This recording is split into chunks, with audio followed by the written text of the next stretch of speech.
It's time to let the day drift away. You've done enough. The world can wait. For now, there's only stillness, only the hush of breath, the weight of the blanket, the slow rhythm of your heart. Breathe in and out, again and again. Each breath a little softer, a little slower, a little deeper. Imagine a candle burning gently in the dark. Its flame steady, golden, patient. The light doesn't rush. It simply is. And as you focus on that calm flicker, you begin to feel it warming the space behind your eyelids, relaxing the small muscles of your face, your shoulders, your hands, letting go, drifting, softly. Now, our story begins. Our story tonight begins in the stillness before dawn. In a monastery, hidden deep within rolling green hills, where mist drapes itself across the earth like silk.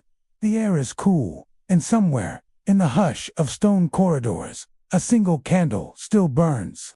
Its light trembles faintly against the carved walls, casting long shadows of arches and alcoves. The candle sits beside an old wooden desk, a desk carved by hand centuries ago, its surface marked by faint grooves, where quills have danced and scratched for generations. And there, bent over the desk, sits Brother Anselm, the monastery's oldest scribe. His hands, though wrinkled and trembling slightly, move with astonishing grace. He dips his quill into the small glass vial of ink beside him, inky black, thick, fragrant with oak gall and iron. Outside, the world still sleeps. The monks will rise for prayer soon, but for now, it is only Anselm, the whisper of the quill, and the soft crackle of the candle's flame. Listen, if you wish, to the faint scratch of pen against parchment. It's not harsh, no, it's gentle, a rhythm of focus and faith. The monks believed that to write a psalm was to speak with the divine, not through voice, but through ink and patience. And so, when their fingers stained dark from the mixture of soot and gallnut, they did not wash them with haste. They said the ink was holy, a mark of devotion, a visible sign that they had touched the word. Brother Anselm often smiled at that thought. His hands, once strong, were now permanently shadowed by ink, a map of years spent in service. You can picture him there, can't you? Sitting beneath that tall, narrow window. A faint trace of dawn beginning to bloom outside, just a ghost of light creeping up from the horizon. His robe is thick, woven from coarse wool, the color of wet stone. A leather belt wraps around his waist, holding a string of worn prayer beads. That clicks softly when he moves. The air smells faintly of beeswax candles, old parchment, and lavender. The monks burned it to keep the moths away. There's a peace here, a silence that hums like a low chant. You might imagine sitting nearby, a quiet observer, wrapped in the calm warmth of that candle's glow. The rhythm of his work lulls the senses. Dip, stroke, breathe, dip, stroke, breathe. And as he writes, his thoughts wander gently. He thinks of the hundreds of pages he has completed, the countless prayers, psalms, and songs. Each one, once finished, was carried away to another abbey, another village, another pair of hands. He would never see the faces who read his work, never hear their voices whisper the words he inked, but that was all right. His purpose was not to be known, but to serve. In that quiet cell, as the night slowly surrenders to light, he feels something sacred, something larger than himself. His breath slows. His shoulders loosen, and outside, a single bird begins to sing. If you listen closely now, you can almost hear it, that faint bird song through the stone window, echoing softly through the still air. It feels like a blessing. The scribe lifts his head, smiling faintly, eyes reflecting the first hint of dawn. He sets his quill aside, and for a moment, simply listens. He breathes in deeply, and you might breathe with him slowly, quietly, matching the rhythm of his calm. The world feels gentle here. Time feels slower. The mind unclenches. There is no rush to finish, no burden of thought, just quiet purpose and soft candlelight. On the desk beside him lies a small jar, its lid carved from walnut wood, its contents mysterious to most eyes. It holds powdered gold. When he completes each psalm, Brother Anselm takes the tiniest brush. dips it into honey mixed with gold dust, and touches it gently to the letters of God's name. That was the custom, to illuminate the sacred word. The gold would catch the morning sun, glint like a star, and remind the reader that even light could live upon the page. And as he works, the room begins to glow softly, as if heaven itself has leaned a little closer. The scribe exhales. Outside, the mist begins to lift from the fields. The bell in a distant tower stirs the air, not loud, just a low, lingering note. Bonning. He smiles. He has finished another psalm. He whispers a small prayer, not for himself, but for the one who will someday read these words. And the candle flame dances, its light folding gently across the page, drifting, settling, quiet as sleep itself. As the sound of the distant bell fades, the still air of the scriptorium feels tender and alive. The faintest traces of dawn begin to stretch through the window, touching the old stone with silver light. You can almost feel the air grow warmer, a slow bloom of morning warmth as shadows retreat like soft, sleepy creatures. Brother Anselm stays seated, his hands resting lightly atop the page. The quill lies beside him, its tip glimmering faintly, darkened by ink and purpose. The old monk breathes deeply, his shoulders rising and falling as though he were part of the rhythm of the earth itself. Breathe with him, in and out, slow and deep. Let the quiet of that ancient room seep gently into you, washing over any lingering thoughts, any noise from the day that came before. Elsewhere, in the abbey, the first murmurs of morning stir. You can hear, far down the hall, the slow shuffle of sandals upon stones. The scent of baking bread begins to drift from the kitchen. Coarse barley loaves, baked before sunrise for the brothers' meal. One by one, candles are lit in the chapel. The air fills with the soft hum of low voices reciting their first prayers of the day. But here, in the scriptorium, time moves differently. It lingers, it stretches, it folds itself into quiet moments of still devotion. The ink in Anselm's vial glows dark and thick, a precious creation. In those days, ink was not simply bought, it was made. He recalls, in the slow unwinding of memory, how the brothers would gather crushed oak galls, those little knots from the trees, that form when tiny wasps build their nests. They would soak them, grind them, mix them with iron salts and a dash of wine, and then whisper a prayer as the mixture turned black, as if shadows themselves were becoming words. That ink, so simple, would last 1,000 years. And perhaps that is why, even now, when Anselm dips his quill, he feels the weight of time itself in every stroke. Outside, the world is waking, but softly, gently, as though it knows this is a sacred hour. The grass still holds its dew, and the faint cry of a morning dove echoes from the trees.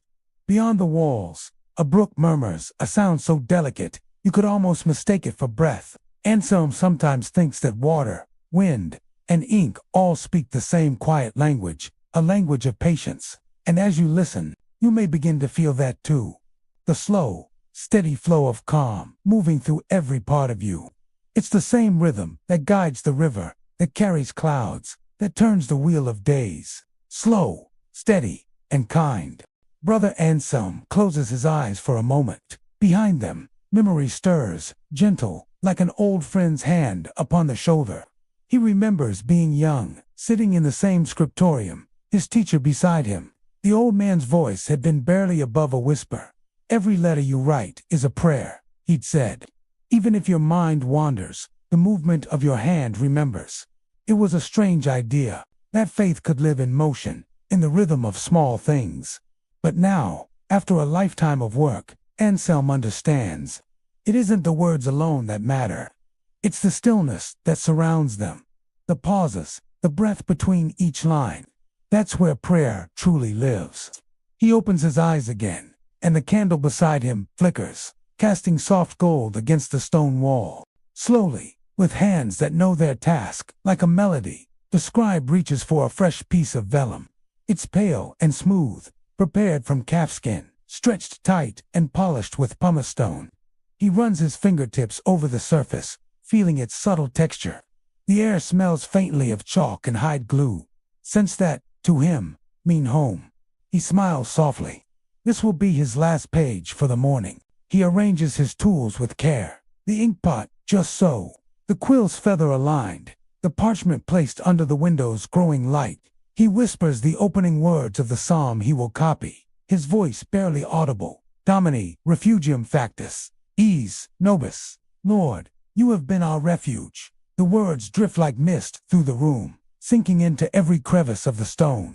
Then, with the gentlest sigh, he begins again.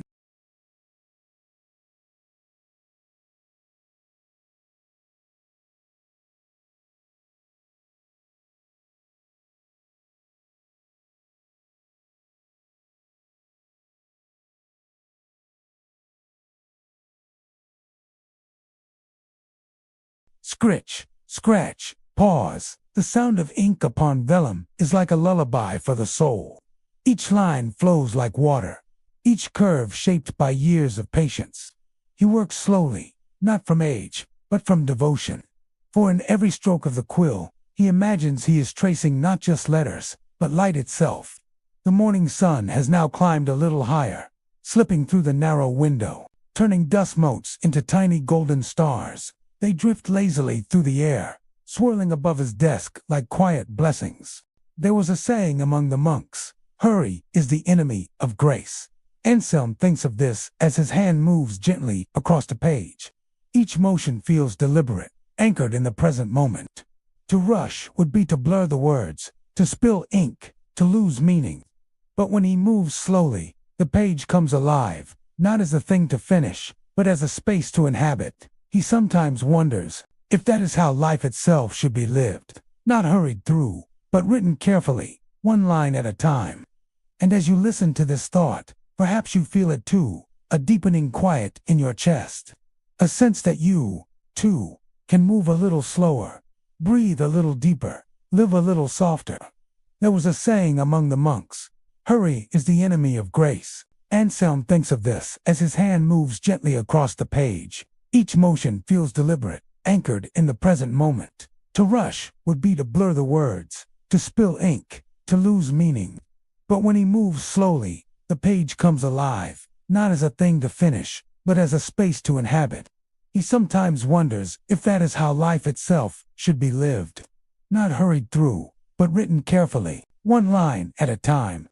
And as you listen to this thought, perhaps you feel it too, a deepening quiet in your chest. A sense that you, too, can move a little slower, breathe a little deeper, live a little softer. Now, the scribe's candle has burned low. Its wax pools softly, spilling golden light across the wood. The page before him is nearly done, the letters shining faintly, as if lit from within. He leans back, stretching his aching fingers. The birds outside sing more brightly now, and the monastery has fully awakened. Still, he does not rise just yet. He watches the sunlight touch the gold on the page, and it gleams a quiet miracle born of ink and faith. He smiles, folds his hands, and whispers once more, "Deo gratias, thanks be to God." And with that, he lets the silence return, a silence so full and gentle. It feels like the world itself is at prayer. Breathe, slow, easy. Let the air move gently through you, like the whisper of wind through tall grass. The scriptorium remains warm now, a cocoon of morning gold and quiet sound. The faint scent of beeswax and ink lingers, mingling with the cool stone and distant bread baking sent from the monastery kitchen. Brother Anselm sits still, eyes half closed, listening. He hears the hum of low chanting echo from the chapel, each voice soft as mist. He feels the steady pulse of the world, measured in the soft creak of the wooden beams, the faint flutter of his robe's sleeve in the breeze. In this hush, the boundary between prayer and breath begins to fade. The door to the scriptorium creaks open. A younger monk enters, barefoot. Anselm turns his gaze to the quill once more. He dips it carefully, then writes a single letter. One smooth stroke, no hesitation. Each letter, he says quietly, is a seed. Thomas tilts his head. "A seed, brother." The elder nods. "Yes, we plant them on the page. Words grow long after we're gone." He looks down at his hands. stained dark with ink, creased from years of holding the quill. Some think these stains are untidy. He continues, but I see them as roots, proof that I have touched something living. Thomas nods slowly, his breathing softening with the rhythm of Anselm's voice. The words fall like rain, slow, warm, nourishing. The monastery has its own rhythm, its own quiet heartbeat. At dawn, the brothers gather for matins, their morning prayers. Then they share bread and warm broth in silence, each man alone with his thoughts, his spoon moving in steady, meditative circles. After breakfast, they disperse, some to the gardens, some to tend the sheep, some to copy and bind books. Life here is simple, yet filled with purpose. They do not count their days and hours, but in candles burned, pages finished, and prayers. Thomas speaks softly, almost hesitant. Brother, do you ever wonder if anyone will read what we write, if our work will last? Anselm's eyes soften further. He looks toward the sunlight dancing across the parchment. I used to wonder, he says, but now I believe the act itself is enough. We write not for the world to remember us. We write because the words remember him. He traces one line with his fingertip. The gold leaf catches the light, flaring briefly before settling back into its quiet glow. The words will outlive us, he adds, his voice barely more than breath. And that is a kind of mercy. Thomas nods slowly, his eyelids heavy. The hours after dawn are the monastery's quietest. The brothers have finished their prayers and their simple meal. Footsteps fade down the cloister walk, and the world begins its slow work. But in the scriptorium, the hush remains. Light pools on the desk like spilled honey. The candle has burned itself small, its wick bending over in a final curl of smoke. Brother Anselm sits perfectly still. He listens to the world breathe. Every now and then, the great wooden beams creak, and the faint whisper of wings brushes past the open window. A sparrow darting out into the bright morning air. He lets his eyelids fall closed, just for a moment. Behind them, the world turns to gold. In the golden darkness, behind his eyes, Anselm drifts into memory. He sees a much younger version of himself, kneeling before the abbey gate on the day he first arrived. He had carried nothing then, only a small pouch of coins and a heart full of restless wonder. He remembers how the abbot's voice sounded, slow, patient, welcoming. You will learn silence, the abbot had said. It is a more faithful teacher than words. At first, the silence had frightened him. Days filled with prayer and study, nights echoing with his own heartbeat in the narrow cell. But in time, the silence had softened. It had begun to hold him, the way sunlight holds dust in midair. That was 50 years ago. And still, every day, he learned something new about quiet. He opens his eyes again and looks at the page. The letters gleam softly where the gold leaf has been laid. Illumination, they called it, the art of letting words shine. The gold was beaten until it was thinner than breath, laid onto the page with a mix of honey and gum. The monks believed that the shimmer pleased the heavens, that beauty itself was a form of prayer. Anselm remembers the first time he was trusted with gold. His hands had shaken so badly he could barely breathe. Now, after a lifetime, the motion is second nature, a soft touch, a breath, a whisper. He dips a fine brush into the jar, gathers a shimmer of gold dust, and lays it onto the page. The surface catches the light, and for one still instant, it looks as though the word itself is alive. From the open window comes a faint rustle, the gardeners at work below. Their tools strike the soil with a rhythm all their own, steady, unhurried. Anselm smiles. He knows that rhythm well. The same patience found in growing things, in copying words, in breathing slowly through each hour. He leans toward the window, lets the sunlight brush his cheek. A gentle wind drifts in, carrying the fragrance of rosemary and damp earth. The world beyond the abbey walls feels far away now. The noise of towns, the markets, the shouts. Here there is only wind, and the faint echo of chant rising from the chapel below.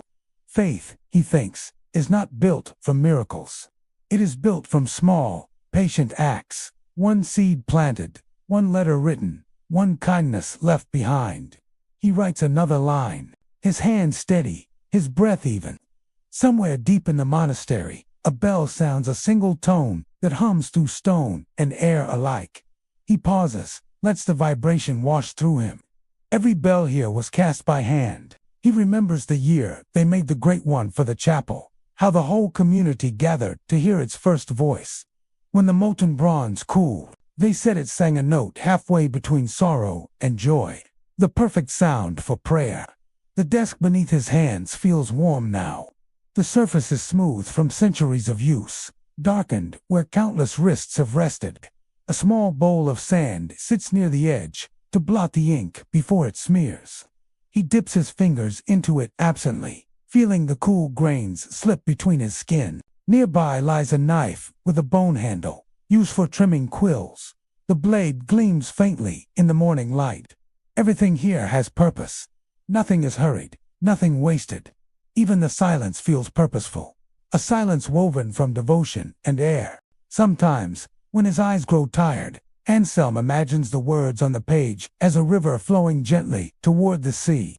Each line a current, each letter a ripple. And he, the scribe, is simply guiding the stream, making sure it runs clear and true. The thought soothes him. He lets it carry him along, feeling his own thoughts drift like fallen leaves floating downstream. You might feel that same drift now, thoughts loosening, tension unwinding, your mind floating softly with the river of the story. No effort, no need to hold on, just a gentle current of calm. The sun climbs higher, its light turning from gold to white. The warmth on the stones deepens, and a faint hum of bees enters from the garden. Anselm looks at the finished page. Every letter stands clear, every stroke precise. He feels no pride, only gratitude, for steady hands, for clear eyes, for one more morning granted to do this simple, holy work. He lifts the page carefully, sets it on the drying rack. Dozens of others rest there, a forest of prayers written on calfskin leaves. He whispers a blessing over them, a sound so soft it seems more like breath than speech. Then he closes his eyes again and sits in stillness. The abbey bell rings once more, a call to midday reflection. Its note hangs in the air like sunlight itself. Brother Anselm rises slowly, stretching the stiffness from his back. He leaves the scriptorium door ajar so the warm light may spill across the corridor. As he walks toward the chapel, his sandals whisper over the stones. Each step echoes gently, a heartbeat of faith moving through quiet halls. He knows he will return to the desk again soon, but for now, his work is enough. The quill rests, the ink settles, and the silence breathes once more. The bell's last note fades into the air like a sigh. Brother Anselm steps through the narrow archway into the cloister. The flagstones are cool beneath his feet, and above, sunlight scatters through the high windows, painting slow-moving patterns across the worn stone. Each monk walks silently to the chapel, hands folded in front, eyes lowered. Their sandals murmur against the floor, a soft rhythm that matches the breath of the place itself. When they kneel, the benches creak in unison. Then, only stillness. Even the birds outside seem to pause in mid-song. The abbot's voice begins the chant, low and resonant, rising like wind through pine branches. Anselm joins softly, his tone a thread among many. The chant has no sharp edges. It drifts, it circles, it returns. He remembers once reading that each note of the plain chant was written to follow the rhythm of natural breathing, inhale, exhale, repose. To sing was to breathe in harmony with heaven. His chest expands, then releases. He feels as though the entire abbey is breathing with him, a single lung drawing in the light, sending out peace.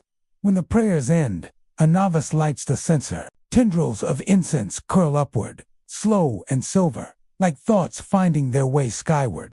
The scent-sweet myrrh, mixed with oak resin, reminds Anselm of a winter long ago, when snow fell through a hole in the chapel roof, and the brothers kept warm only by this same fragrance.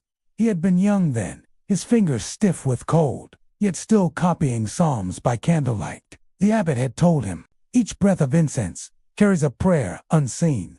So even now, when he smells it, he feels his spirit drift upward, light as smoke.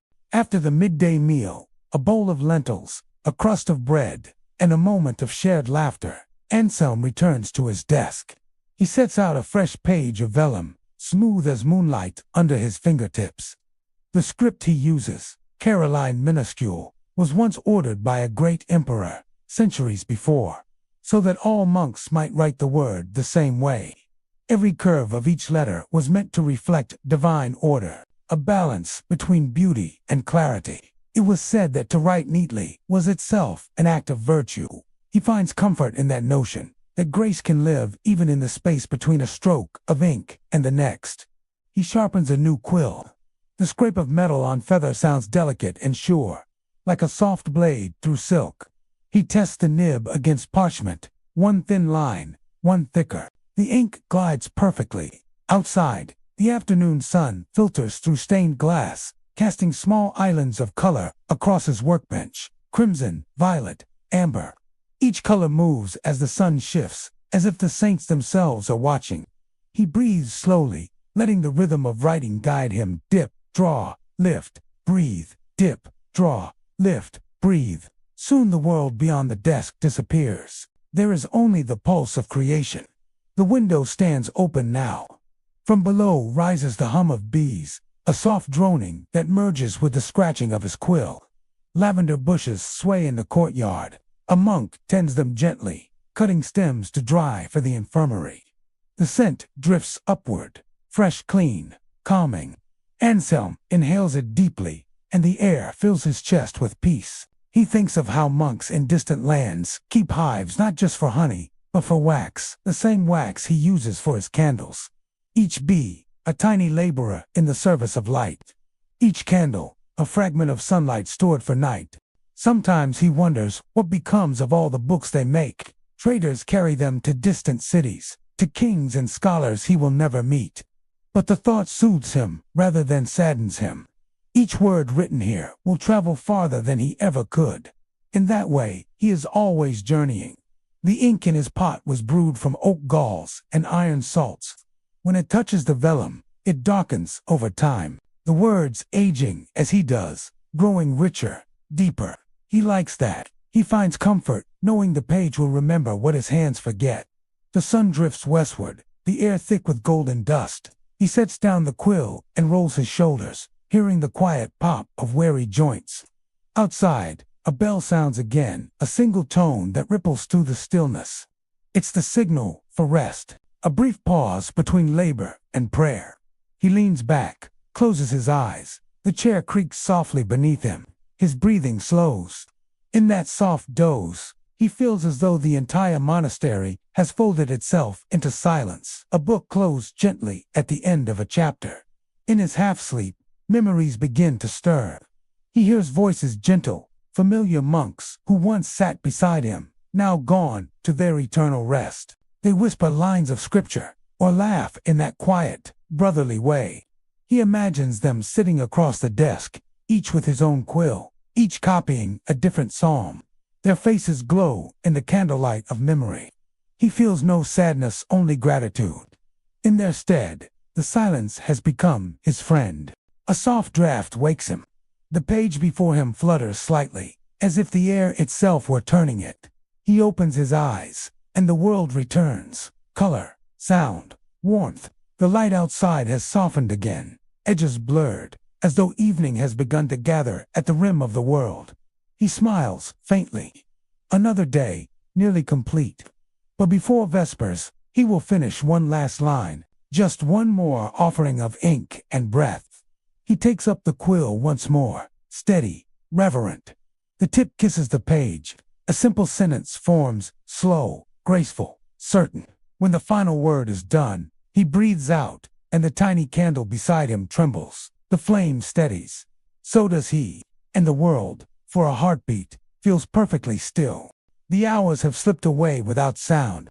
Outside the window, the sky wears a robe of fading gold. Shadows stretch long fingers across the courtyard stones, and the doves that nest in the eaves murmur their last soft calls. Wiping the nib clean with a small square of linen, he closes the inkwell and covers the pot of gold leaf. The day's work is done. The scriptorium feels different now, its light dim, its corners filled with that particular stillness that arrives just before evening prayers. He moves through the room slowly, touching the familiar objects in passing, the edge of the desk, the cool metal of a clasp, the spine of an ancient book. Then he lights the candles one by one. Each wick flares, flickers, steadies. The air fills with the faint scent of beeswax and smoke, a perfume of warmth and memory. The light catches on the gold lettering of his finished page, making the letters glow softly, as though the words themselves are whispering back to him. For a moment, he just watches the shimmer. It reminds him how monks of old believed that light itself was divine, a trace of heaven left in earthly things. A soft creak at the door startles him. Brother Tomas, the young novice, stands there shyly, his face half-lit by candle glow. He carries a tray of water and fruit, the evening refreshment before Vespers. Anselm smiles. "Set it down, my son," he says quietly. "Thank you." The boy hesitates, eyes caught by the shining page. "Will it go to the abbey in Canterbury, brother?" "Perhaps," Anselm replies. "The abbot decides where our words are needed most." Tomas leans closer. "It looks alive," he whispers. Anselm chuckles softly. "Words are alive, child. They only sleep between the pages." The boy smiles, sets down the tray, and slips out as silently as he came. Anselm's heart warms at the boy's curiosity. He was much the same at that age, full of wonder for the mysteries of ink and word. He remembers how his first master, Brother Theobald, had guided his trembling hands over the page. Theobald had taught him that the ink should flow with the same calm certainty as breath. "Write as you pray," he had said, "without hurry, without pride." Anselm repeats those words now under his breath, as though blessing the air itself. He hopes Tomas will remember them too. He lifts a scrap of unused vellum from the desk, runs his fingers across its soft surface. Few beyond monastery walls ever knew how this parchment came to be, how it was made not from paper, but from calfskin, stretched thin as silk. Days of soaking, scraping, smoothing, until every imperfection was gone. Then dusted with chalk to take the ink. A whole life transformed into a vessel for prayer. He marvels at that. The thought humbles him, that even in death, a creature could help carry divine words into the world. He whispers a quiet thank you to the page. Outside, the first frogs begin their evening songs. Their voices blend with the far-off murmur of a stream that winds through the abbey's orchard. The air has cooled. A faint mist gathers near the ground. Through the window, he sees the faint orange glow of the setting sun fold itself behind the distant hills. The bell will ring soon. He knows it by the rhythm of the world itself, as if the air holds its breath in anticipation. He tidies his desk, aligns his tools, and draws the shutters halfway closed.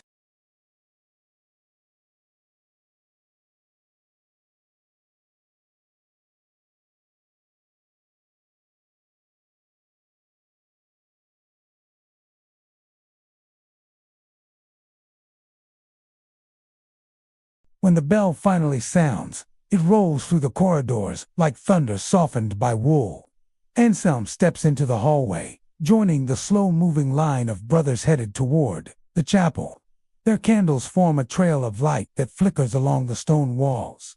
No one speaks, only the sound of their robes, brushing like whispers of wind through wheat. The air smells of wax, aged stone, and faint incense lingering from the morning. Each footstep echoes like a heartbeat in the holy dark. Inside, the chapel glows faintly. Sunlight filters through colored glass, deep blues and soft crimson hues that settle gently upon the rows of bowed heads. The brothers take their places. Anselm kneels near the back, folding his hands upon the wooden rail. The abbot begins the evening psalm. His voice, though old, carries steady and low. "Let my prayer rise before thee as incense," he chants, and as he does, the censer swings in slow, graceful arcs, trailing ribbons of fragrant smoke. The scent fills the air again, and Anselm feels the weight of the day lift away. He has copied thousands of psalms in his lifetime, yet hearing them sung always feels new. Perhaps it is because words sound different in air than they do in ink. Perhaps because every note seems to wash the heart clean of dust. He lets the chant surround him, not needing to join this time, just listening, just breathing. The stone floor beneath him is cool, the wooden rail smooth beneath his palms. Everything solid, real, yet strangely different. Brother Anselm leaves the scriptorium door slightly ajar, so the candlelight can spill into the hallway. The stones under his feet feel faintly warm from the day's sun. The long passage smells of lime and old wax, of the years folded one atop another. His small cell waits at the corridor's end, a cot, a stool, a wooden cross on the wall. Nothing more, yet everything he needs. He steps inside, closes the door, and the hush is complete. He lights one single taper on the shelf and watches the flames settle. The shadows soften, lean, then stand still. A gentle wind presses against the shutters, and the candle trembles like a heartbeat at rest. On the stool beside his bed lies a small leather notebook, the Liber Noctis, the night book. Each monk keeps one, a private record of the day's quiet miracles. Anselm opens it. The pages smell faintly of lavender, pressed between them long ago. Tonight he writes in slow, looping letters. One candle gave light to another, and both burned brighter. The novice asked about living words. The bees hummed in time with my pen.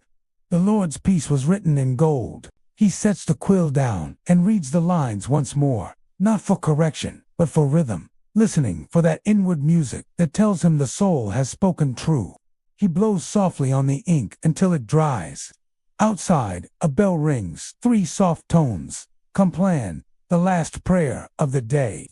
In the Middle Ages, it was believed that these final words of night formed a shield around the sleeper, a circle of protection woven from breath and faith. Anselm closes his nightbook and kneels. His prayer is barely a whisper, that the brothers sleep in grace, that their work be blessed, and that the words he wrote. When he lies down, the cot creaks softly, a small wooden sigh. The candle throws a halo of gold against the ceiling beams. Through the shutter's crack, moonlight threads in like a silver ribbon. He listens to the wind, curling through ivy, to distant footsteps, fading in the cloister, to his own heart finding its slower rhythm. Sleep begins not as an absence, but as a deepening. First the body, then the breath, then the thoughts, each sinking gently into quiet water. In that hush between waking and dream, Anselm finds himself in a garden he has never seen, yet somehow knows. The paths are paved with pale stone. Each leaf glows faintly as though lit from within. The air hums with invisible psalms. The ink on his fingers shines like starlight. He walks among rows of silver trees. Their branches hold manuscripts instead of fruit, pages fluttering like soft wings. Every breeze turns another prayer. He touches one leaf page and hears the voice of his old master, Theobald. See how light and word are one, my son. Each carries the other. The voice fades into wind, and Anselm smiles within the dream. He looks upward. Above the glowing trees stretches a ceiling of night, but not dark. The stars arranged like letters, as though heaven itself were an endless manuscript. Scholars once wrote that the firmament was God's first book. Anselm remembers reading that in an old treatise by Isidore of Seville. Every constellation, a paragraph. Every comet, a flourish of divine ink. He watches the sky turn slowly, the Milky Way flowing like a river of light across the vellum of night. In that sight, he feels both infinitesimal and cherished.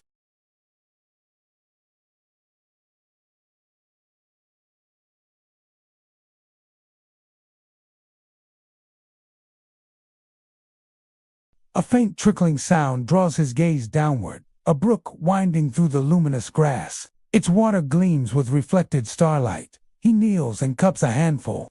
The surface shows his face not as he is now, but as he once was. Young, eager, eyes bright with discovery.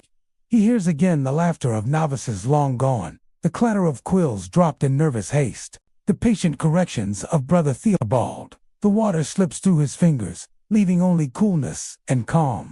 He whispers, "Thank you," to the image as it fades. The garden path leads to an open doorway. Beyond it, shelves rise higher than the eye can follow. Books sleep in orderly rows. their spines gilded like the horizon at dawn. When he passes his hand near them, letters shimmer across the bindings, Hebrew, Greek, Latin, languages woven into one silent hymn. He realizes it is the great library of all who ever wrote in faith, each scribe adding a single line to an eternal text. He hears the faint scratching of countless quills, a rain of creation that never ends. From somewhere deeper in the library, a soft glow begins to grow. It gathers into the shape of a figure, not angel, not human, but something woven from light and breath. The voice is like wind through parchment. Every prayer written becomes a star. Every word of peace you gave returns to you as rest. Anselm bows his head. The glow folds around him, a warmth both gentle and immense. He feels himself dissolving into it, not in loss, but in belonging. When the candle goes out, the silence deepens. It is not empty silence, but full, as if the room itself hums softly in gratitude. The moon slips free of the clouds and spills through the shutters, crack, laying a single stripe of silver across the wall. Brother Anselm lies still on his cot. He does not yet sleep. He simply listens, to the faint drip of water somewhere in the cloister, to the wind brushing the roof tiles, to the slow, patient ticking of his heart. He has copied so many words in his life, but these sounds are the truest scripture he knows. In many monasteries, the night was divided into watches, intervals when small groups of monks would rise to pray. They called it the vigili. Even while the world slept, some part of the abbey always kept the flame of devotion alive. Anselm remembers his years on the midnight watch. How cold the stones felt, how the stars seemed closer through the open chapel roof. He used to whisper psalms until his breath fogged the air, each verse a thread stitched into the fabric of night. Now others keep that vigil. He rests, yet the thought comforts him. The prayer never ceases, it only changes voices. A small rustle wakes him again. Something flutters near the window, a bat or perhaps a moth. He opens his eyes just enough to see its shadow dance across the wall.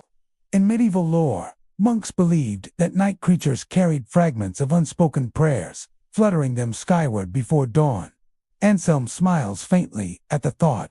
"Carry mine, little one," he whispers, and the shadow disappears into the dark.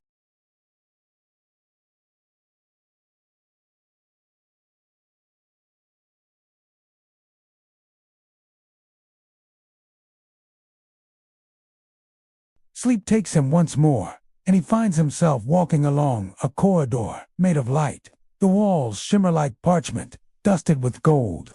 Each footstep leaves faint ripples, as if he were walking across the surface of a calm lake. At the corridor's end waits a table, the same as his scriptorium desk, yet made entirely of translucent crystal. Upon it rests a quill of light, and before him a book so vast it seems to breathe. He understands without words. This is the Liber Mundi, the book of the world. When he dips the quill into nothingness and writes, the letters bloom into stars. He writes only one word: Pax, peace. The moment the letter is formed, a hush spreads outward, a stillness that reaches far beyond the dream. He feels it touch the abbey, the town beyond the walls, the travelers on distant roads. Peace, he realizes, is not a gift given by one soul to another, but a quiet that begins within and grows outward, like ink spreading through water. The dream shifts gently, and he stands now in a workshop filled with small jars of color. Blue ground from lapis lazuli, red from crushed cochineal, green from verdigris and honey. He recalls a secret Brother Theobald once shared, that a trace of ash from the previous year's candles was always mixed into the paint. A reminder that even light, once spent, could return as color. Anselm dips his brush into the azure powder and paints the sky of his dream anew.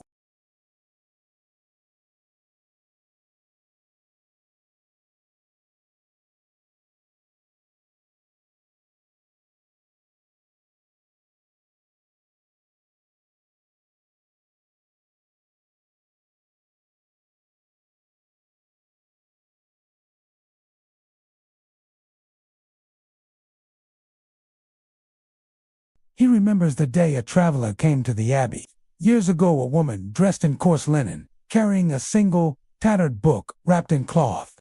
She had walked hundreds of miles, saying she wished to leave the words somewhere they would be safe. Anselm had taken the book, repaired its binding, and copied its fading prayers by hand. Before she left, she had said, "Every word you save becomes another step I need not take." That memory warms him even now. Perhaps somewhere in the world her book still lives, its ink darkened with time, its spirit unchanged. Back in the real night, a distant bell tolls softly, 2 notes only, the sign that all lights must now be out. Through the walls, he can almost feel the monastery's heartbeats slowing. Even the wind has moving only enough to stir the ivy's leaves. He turns on his side, pulls the blanket to his chest, and lets his body settle. Each exhale releases the day completely. Each inhale draws in the cool scent of stone and quiet. In the dream that follows, he is again the scribe, but this time his quill draws from the night sky itself. Wherever he writes, stars appear. He writes the names of every brother he has known, and each becomes a constellation. He writes the names of every kindness he has received, and they glow a little brighter. The sky fills, and he knows that when he is gone, someone else will look up and read those same shining lines and understand. He whispers, "All that we write and love is never lost." The first pale hint of dawn touches the edge of the window. Birdsong hesitates. The first bell of morning trembles softly through the air. It is not loud. It never needs to be. The stones of the abbey carry the sound in ripples, like sunlight spreading through shallow water. Brother Anselm rises slowly. He feels the straw mattress give beneath him, the chill of the flagstones under his bare feet. He moves with care, mindful of each sound, for silence, here, is not emptiness, it is reverence. He draws his woolen robe around his shoulders, and with a soft creak of hinges, steps into the corridor, bathed in silver blue light. In medieval monasteries, the earliest prayer matins was offered before sunrise. Candles flickered against a chill, breath misted as psalms were chanted in half-sleep.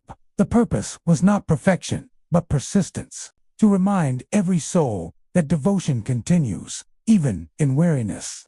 Anselm joins the line of brothers as they drift, silent as shadows, into the chapel.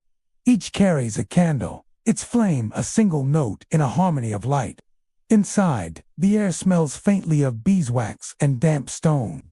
The candles shimmer against golden icons, their halos drawn with the fine powder of real gold, a craft once reserved for the patient hands of monks. Anselm finds his place at the rear, bows his head, and lets the chant wash over him. It is not just singing, it is breathing in unison. Each voice folds into the next, like overlapping waves. No single singer stands out, and yet the sound is full complete. He lets his mind drift, not away, but inward, to that small, still space within his chest, where all prayers seem to begin. When books were precious and parchment scarce, scribes often filled every inch of the page, but sometimes, in the quiet margins, they left tiny drawings, birds, vines, laughing faces, little secrets of humanity, hidden beside sacred words. Anselm remembers the first time he dared to add one himself. A tiny robin, perched upon the A of Amen. He had worried it was foolish, but the abbot only smiled and said, "Even joy belongs to the scripture." Brother, now, when he prays, he imagines those small doodles fluttering to life, singing their own wordless hymns from the edges of the psalms. After prayer, the brothers file into the refectory, a breakfast of coarse bread, a sip of watered wine, perhaps a fig, when the stores are kind. The meal is silent, punctuated only by the turning of pages, for while they eat, one monk reads aloud from a manuscript. Words are nourishment too. Then they part ways. Some tend the gardens, some sweep the cloisters. Anselm, as always, returns to the scriptorium. The room greets him like an old friend, sunlight spilling through narrow windows, dust motes dancing in its beams, the faint scratch of quills beginning their day's work. He inhales deeply. The air smells of vellum and oak gall, earthy, sweet, and faintly metallic. He settles at his desk, lays a fresh sheet of parchment before him, and dips his quill. There is no hurry. Each letter forms slowly, its curves deliberate, its weight balanced like breath. The sound, soft scratching on vellum, becomes almost hypnotic, a rhythm of calm, a heartbeat of ink. As he writes, his shoulders loosen.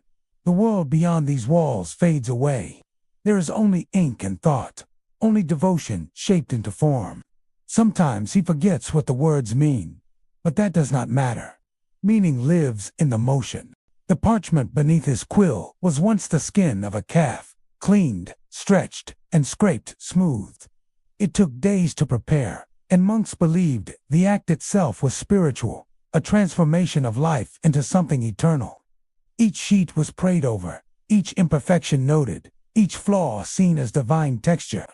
Anselm runs his fingertips lightly across the page. It is cool, soft, slightly rough. He feels gratitude for the unknown shepherd, for the laboring craftsman, for the chance to turn one life's end into another's quiet beginning. Later that morning, a novice enters timidly, holding a small pot of ink. His hands tremble, and a droplet spills onto the table's edge. He looks stricken. Anselm smiles gently and takes the boy's hand. "Do you know," he says softly, "that every page once began with a mistake?" The boy blinks, uncertain. Before the perfect line, there is always the uncertain one. Anselm continues. "Even the saints were once novices." The boy nods, exhales, and together they wipe the spill with a clean cloth. Anselm returns to his writing, and for the first time, the boy's hand steadies. As they work, Anselm explains quietly, "Our ink is made of oak galls, crushed with iron salts and wine. It darkens with age, and if you write truth with it, it will never fade." He dips the quill again, and the black lines bloom like tiny rivers. Centuries later, many such pages still survive, their words untouched by time. Each stroke a whisper from long ago. The bell tolls again. The brothers rise from their desks, stretching stiff backs and ink-stained fingers. Some go to the gardens, some to the kitchen, and some to prayer. Anselm lingers for a moment longer. He looks at the page he has written, not yet finished, but alive. He blows gently on the ink to dry it, and the faintest shimmer glints in the light. Then he whispers, as he always does, "Thank you, ink. Thank you." Silence. After the work bell fades, the courtyard fills with a low hum of bees. The sun leans over the abbey walls, spilling gentle warmth across the herbs. Rosemary, mint, and lavender, tended with careful, prayerful hands. Brother Anselm walks the path of gravel that crunches softly underfoot. Every step releases a new scent, green and bright, the air sweet enough to taste. He pauses beside a small fountain, where a thin thread of water trickles over worn stone. The sound reminds him of ink running down a quill's nib, a quiet, continuous song of movement and peace. In monasteries, gardens were more than food or beauty. They were mirrors of paradise. Each herb had its virtue: sage to strengthen memory, thyme to guard against melancholy, lavender to bring calm. Anselm kneels and pinches a sprig of sage between his fingers. He breathes it in, and for a moment imagines his thoughts growing clearer, the way the monks once believed the plant could lift the mind toward heaven. A bee lands on the rim of the fountain. Its body glitters like a drop of gold. Anselm watches it drink, and recalls how medieval monks kept bees not only for honey but for wax, the sacred material of candles. "Without you," he whispers to the small creature, "there would be no light for our prayers." The bee rises, a tiny hum of gratitude, and drifts away over the lavender. He sits upon a low bench, folds his hands in his lap, and listens to the rustling leaves. There is no urgency here, no command to achieve. He thinks of the younger monks, whose thoughts still chase the idea of greatness, and he smiles gently. To write one line with sincerity, to plant one seed. Some monks were herbalists, recording the properties of plants in thick volumes called herbals. They drew each leaf by hand, describing how it healed body and spirit alike. Anselm remembers helping Brother Gerard once grinding dried chamomile to powder, mixing it with oil to soothe weary eyes. He had laughed when the salve accidentally turned his fingertips yellow, the mark of a healer, Gerard had said. Now, when his own eyes tire, he rubs the memory itself upon them and feels the same gentle comfort. From beyond the wall comes the sound of workers in the fields, hooves striking soil, the faint creak of carts, and, beneath it all, a song, low, rhythmic, carried on the breeze. In medieval times, labor songs kept the pace of the day, turning work into a kind of prayer. Anselm hums along softly, his voice blending with theirs, until even the air seems to breathe in time. The sun climbs higher. The shadows shrink until the world feels held in still light. Inside the abbey walls, the brothers rest briefly after the meal. Anselm returns to his cell, draws the curtain half closed, and sits by the small window where doves nest. Their coos are low and even, each note a lull between breaths. He lets his eyes close. Behind the lids, light becomes colorless warmth, a blank page, waiting. Sleep finds him again, soft as parchment, settling on a desk. He dreams he is walking along a corridor of vines. Each leaf bears a letter, each tendril a curling script. He runs his hand along them, feeling the raised veins, as if reading with his fingertips. The letters whisper in return, telling stories of every herb he ever tended, of roots that listened, of blossoms that remembered prayers. When he reaches the end of the corridor, a door of woven branches opens of its own accord. Beyond it lies the same garden, but brighter, as though heaven itself had leaned closer to see. A distant bell chimes, none, the hour of mid-afternoon prayer. In the monastic rhythm, each bell was a heartbeat of the day. Matins, lauds, prime terce, sext, none, vespers, compline, a sacred circle marking the passing of time. Anselm wakes gently, the sound carrying him from dream to waking as naturally as tide meeting shore. He stands, stretches the stiffness from his back, and smiles. Another prayer awaits. He walks once more through the cloister. The sunlight now bends into golden shafts through the arches, painting the flagstones with warm stripes. Each step feels deliberate, as though the earth itself listens. He thinks of how monks once said that if a single day was lived with full attention, it was equal to a lifetime of grace. The idea comforts him deeply. Even the smallest hour can hold infinity, if filled with kindness and care. When he enters the chapel again, the brothers are already chanting. Their voices rise and fall like a tide. The same words, the same tones, yet each time they feel new. Anselm joins quietly. The sound resonates through his ribs, a vibration both physical and holy. For a moment he feels transparent, as if his body is made of the same light that fills the stained glass windows. He does not think, he simply sings. When the prayer ends, he returns once more to the scriptorium. The afternoon light is amber now, and the dusk glows as it drifts. He picks up his quill again. The page before him waits, blank but full of promise. He whispers, "Our story continues." Then, with a long breath, he draws the first careful stroke of the next letter. Ink spreads, steady and dark. Time slows to match its rhythm. And in that rhythm, peace abides.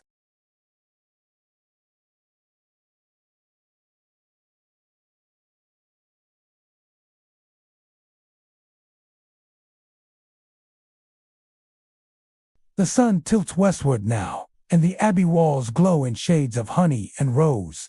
The air carries the faint scent of hearth smoke from the kitchen, and the gentle murmur of brothers returning to their evening prayers. Brother Anselm lifts his eyes from his page. The letters he has written shimmer faintly in the fading light, a river of black flowing across ivory vellum. He pauses to listen. Somewhere, a bird sings its final note before dusk. It feels like a blessing given to the day's end. In medieval abbeys, the service of Vespers marked the coming of night. Candles were lit, one by one, a ritual so tender that monks called it the birth of light. The flames chased shadows into corners, and each small flicker was said to carry a soul's whispered prayer heavenward. Anselm rises, carrying a taper. He touches its flame to the nearest candle, then the next, and the next, until the entire scriptorium glows, as if lit from within. The walls breathe with golden light. The shadows bow. When the bell tolls again, the brothers gather for their evening meal. The room is long and narrow, lined with benches. Wooden bowls clatter softly. Spoons stir the simple stew. At the far end, A single monk reads from the Gospels. His voice is steady, unhurried, a thread of sound weaving through the stillness. Anselm takes his bread, breaks it gently, and tastes the warmth of barley and herbs. He remembers that even the humblest meal, shared in silence, can feel like a royal banquet. He closes his eyes as he eats, savoring each texture, the coarse crust, the soft crumb. He thinks of the hands that ground the flour, the farmer who sowed the seeds, the rain. The medieval refectory was built to amplify sound, so even the smallest cough echoed down the line. This was not to shame the brothers, but to remind them that silence was a shared creation. Tonight, no one breaks that sacred quiet. Only the spoon's soft scrape and the turning of pages from the reading desk filled the space. Anselm listens as the passage ends. Be still and know. He smiles. That has always been his favorite. When the meal ends, the brothers file out through the cloister. The evening sky spreads wide above them, a tapestry of lavender, rose, and deepening indigo. Anselm lingers behind, watching the way the last light touches the stone arches. It feels as though the world itself exhales. A soft breeze stirs the ivy leaves, their edges brushing against one another in whispers. If peace had a sound, he thinks, it would be this. He remembers the first manuscript he ever illuminated, a psalter of simple prayers. He had stayed awake all night, tracing fine gold leaf along the capital letters. When the morning sun hit the page, the letters caught fire with brilliance. The abbot had said, "Gold is light, made patient." Anselm had never forgotten that. Every time he writes, he thinks of patience turned into light. To lay gold leaf properly, one must hold their breath as the sheet settles, for even a sigh could tear it. Monks often prayed silently while they worked, their stillness part of the art itself. Anselm once taught this to a younger brother, saying, "Do not rush the gold. Let your heart still first, and your hands will follow." Now, as twilight deepens, he feels that same inner stillness return, the kind that no word can fully capture.